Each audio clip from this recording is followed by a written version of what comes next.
The hidden extraction. Amazon rainforest, deep earth mining site, Project Gaia. Dr. Evelyn Carter adjusted her helmet as she descended into the newly discovered cavern. The air was thick with humidity, the scent of wet stone and earth pressing in on her. Around her, the excavation team worked in silence, their excitement tempered by unease. No one could explain how they had found an entire underground chamber lined with pure, unoxidized rare earth metals. Metals that should have taken centuries to refine with human technology, yet here they were untouched by human hands. Dr. Carter, you need to see this, called Amir Patel, the lead geophysicist. Evelyn stepped over loose rock and made her way toward a section of the cave wall that had been cleared of debris.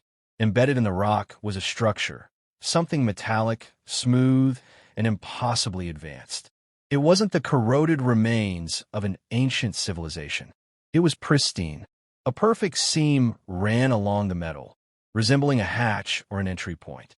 "This isn't natural," Amir murmured. "And it's not ours." Evelyn swallowed hard. She had spent years working on deep earth mineral extraction projects, but nothing in her career had prepared her for this. The cavern shouldn't exist. The metals shouldn't exist. And yet, standing before the structure, she felt as if she were trespassing into something beyond human understanding. She turned to the research assistant beside her. "Scan it. I want a full composition analysis." Before she could finish, the cavern trembled. Dust rained from above as the ground quivered beneath their feet. The entire mining site went silent. "What was that?" someone whispered. Then, the lights flickered and every piece of electronic equipment shut down. An unseen force. The radio on Evelyn's belt crackled with static.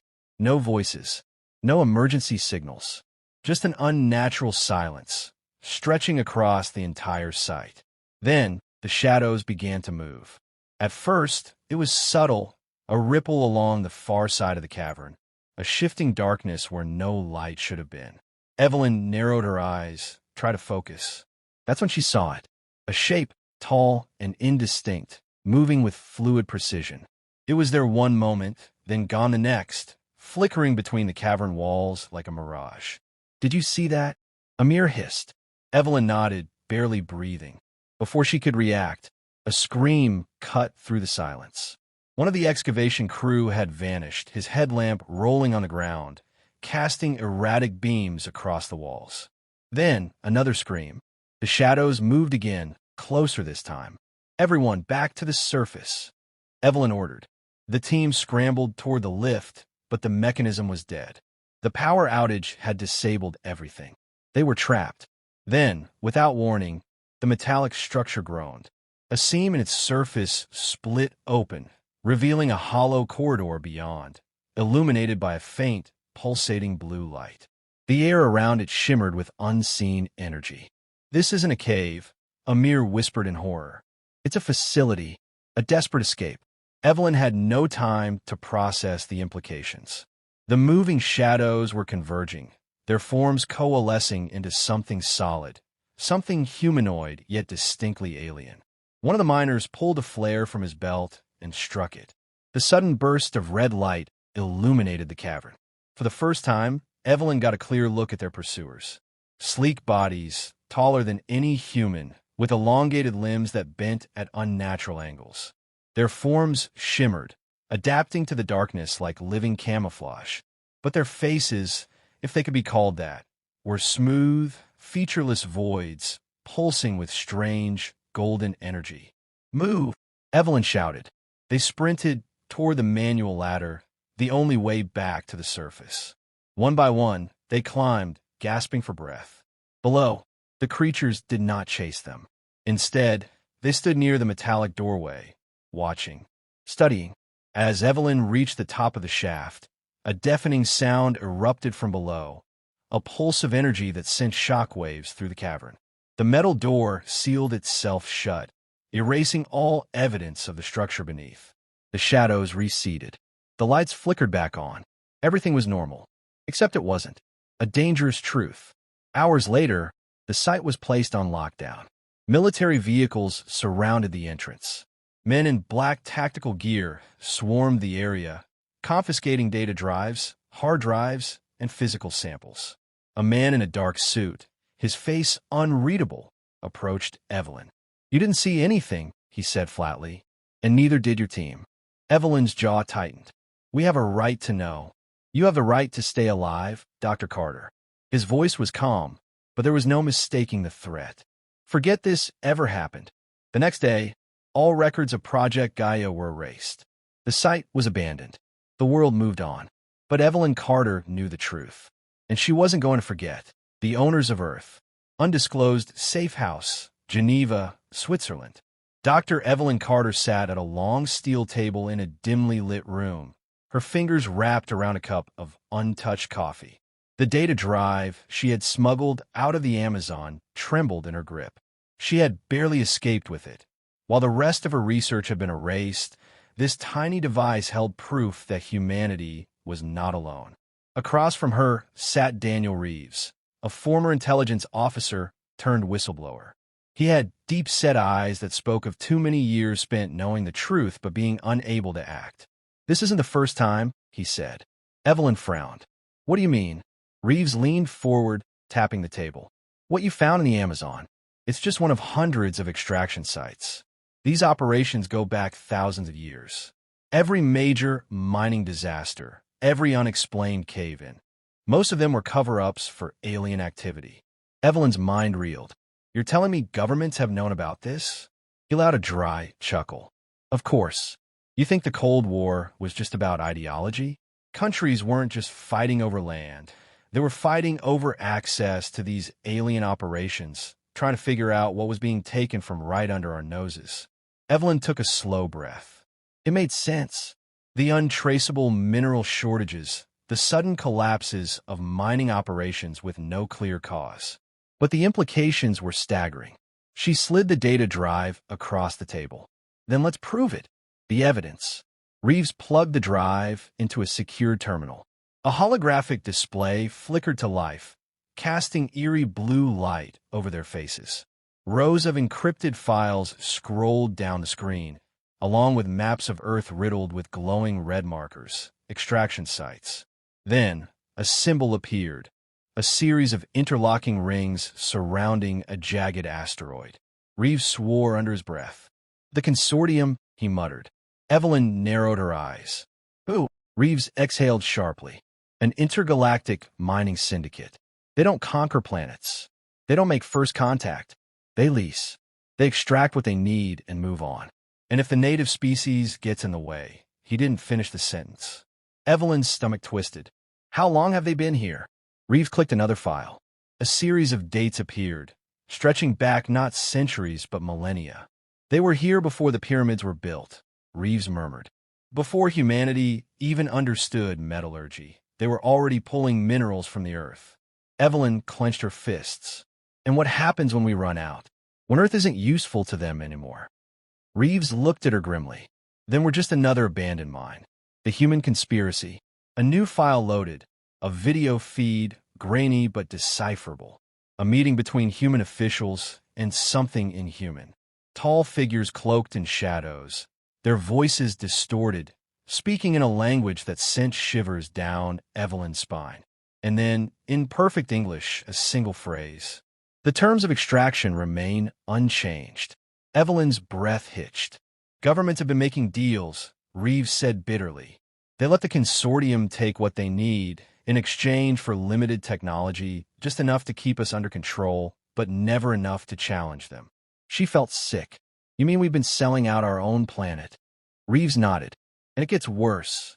They've been keeping humanity technologically stagnant. Every major breakthrough, free energy, advanced propulsion, it all gets buried. Because if we advance too far, we become a problem." Evelyn's mind raced. This wasn't just a cover-up. It was control on a planetary scale. Humanity had never truly been free. She looked up at Reeves. "Then we have to stop it." "The plan?" Reeves leaned back. "We need proof the world can't ignore. We need to hit one of their main sites, expose their operations before they can bury this again." He pulled up another map. "The Antarctic region. This is their largest active processing hub," he explained. "If we can get in, gather hard evidence, and broadcast it worldwide, we might force their hand." Evelyn nodded. And what happens if they retaliate? Reeves gave her a humorless smile. Then we find out if humanity still owns its own planet. Evelyn exhaled, steadying herself. Let's find out. The last extraction. Beneath Antarctica, the hidden facility. The air inside the underground passage was cold enough to bite through Evelyn Carter's insulated suit. She tightened her grip on the rifle slung over her shoulder, her heart pounding as she followed Daniel Reeves and the rest of the team through the dimly lit tunnel. Above them, the frozen wasteland of Antarctica stretched for miles, untouched and barren. But down here, beneath the ice, an alien operation was thriving. Thermal scans show movement up ahead, whispered Amir Patel, their tech specialist, his voice barely audible over their earpieces. We're not alone. Evelyn clenched her jaw. Of course, they weren't. The heart of the operation. They emerged into a vast cavern, its walls lined with sleek, metallic structures that pulsed with eerie blue light. Machines unlike anything human engineering had ever conceived hummed with quiet efficiency, processing minerals extracted from deep within the earth. Conveyor systems carried raw or through energy fields that refined them instantly, loading them onto floating cargo pods. But it wasn't the technology that made Evelyn's blood run cold. It was what stood near the machinery. Dozens of alien figures moved through the cavern, their forms shifting in and out of visibility like living shadows. Their elongated limbs and fluid movements were disturbingly precise, their golden, faceless heads tilted slightly as they oversaw the operation. Evelyn forced herself to breathe. This is what we came for. She activated her camera drone, sending a live feed back to their hidden broadcasting network. The world would see this. They had to. Reeves signaled for the team to split up. Evelyn moved with Amir toward the control hub, where a massive console projected holographic star charts. She scanned the data, her stomach twisting. This isn't just about Earth, she whispered. These maps, there are hundreds of planets just like ours. They've been doing this for millions of years. Amir paled, and none of them are inhabited anymore. Discovered. A sudden pulse of energy shot through the room. Evelyn spun around, just in time, to see one of the shimmering creatures standing near the entrance, its head cocked in curiosity. Then it let out a sound, a deep, resonating hum that vibrated through Evelyn's chest. The facility came alive. Machines shifted, lights flashed, and the aliens turned in unison, their attention now locked onto the intruders. Run! Reeves' voice barked over the radio. Gunfire erupted as the security team opened fire. Bullets ricocheted off some unseen energy field, the creatures barely flinching as they moved with impossible speed. One leapt onto a soldier, its elongated fingers piercing straight through his armor. Evelyn grabbed Amir's arm and sprinted toward the console. We need to overload the system. He frantically typed into the alien interface, fingers moving over symbols that barely made sense. The holograms flickered wildly, error messages flashing in unreadable script. Come on, come on. A sharp, unnatural click echoed through the cavern. Then the machines began to shut down. The floating cargo pods fell, crashing into the floor. The conveyor belts screeched to a halt. And then the entire cavern started to shake. An impossible decision. We triggered something, Amir shouted. The whole place is destabilizing. Evelyn turned to Reeves, who was still laying down cover fire. We have to get out now. Reeves nodded, but before they could retreat, the air shimmered again. A massive figure materialized before them, towering over the others. Its body was wrapped in shifting energy, and unlike the rest, it had a face. Or, at least, something resembling one. The deep, resonating voice that followed was not spoken aloud, but pressed directly into their minds. You do not understand what you are disrupting. Evelyn's breath hitched. You're taking everything from us. This world was never yours. The cavern trembled violently. Massive cracks split the floor as the ceiling began to cave in. Reeves fired. The bullet never made it. The creature raised a single hand, and Reeves was lifted off his feet, frozen in place, his body convulsing. Stop! Evelyn screamed. The alien tilted its head. You are not ready to challenge us. The facility groaned. Sparks shot from the failing machines. The aliens began to retreat toward a portal, an exit that flickered with blue fire. Amir grabbed Evelyn's arm. We have to go now. Evelyn hesitated.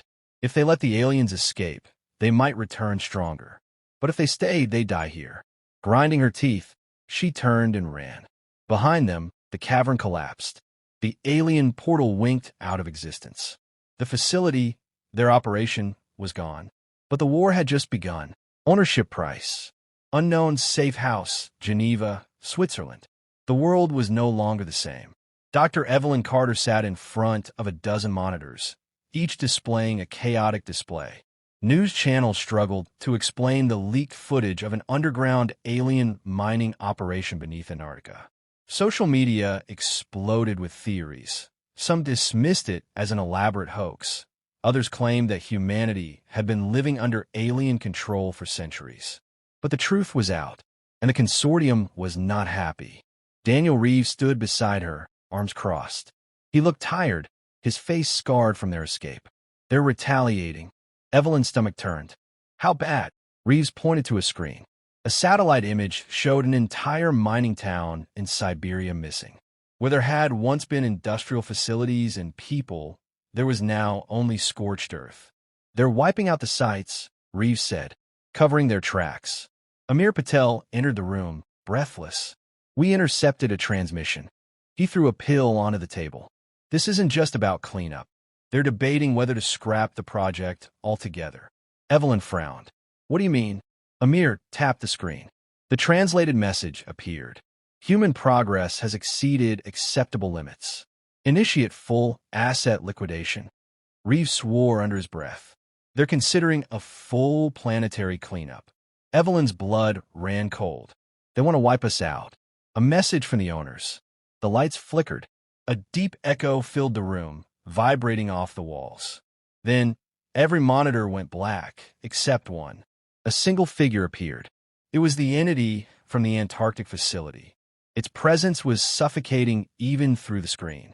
Its golden, expressionless face pulsed as it spoke, pressing its words directly into their minds. You have violated the terms of the extraction. Evelyn gritted her teeth. You have been stealing our planet's resources for thousands of years. We had a right to respond. The entity bowed its head. Your species was allowed to develop under controlled conditions. Your purpose was never to leave this world.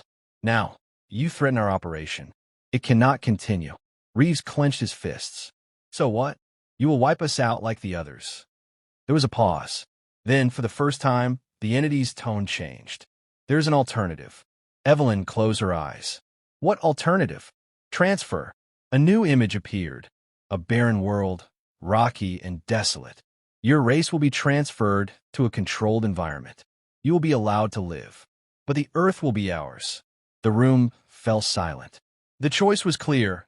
Leave everything behind, become refugees on an alien world, or resist and face destruction. Reeves was the first to speak. It's not happening. Evelyn swallowed hard. Humanity will not just abandon its home. The figure of the entity flashed. Then you choose extinction. The screen went dark. The room felt colder than before. Amir took a deep breath. What do we do now? Evelyn stood, her mind racing. We fight. A desperate plan. The room echoed with tension. Reeves shook his head, pacing quickly. We can't win a direct fight against them. Their technology is centuries ahead of ours. Not necessarily, Amir interrupted. We still have the data we stole from the Antarctic facility. The blueprints for their planetary extraction technology. If we can reverse engineer it. Reeves's eyes widened. We can turn their own machines against them. Evelyn shook her head. We don't need to destroy them. We just need to make Earth unprofitable. If we sabotage their operations, if we cause more trouble than we can extract, they can leave on their own. Reeves smiled. Planetary rebellion. I like that. Amir hesitated. And if they decide to wipe us out anyway? Evelyn met his gaze. Then we prove that humanity is not just another resource. The war for Earth begins. The first act of defection occurred 3 days later.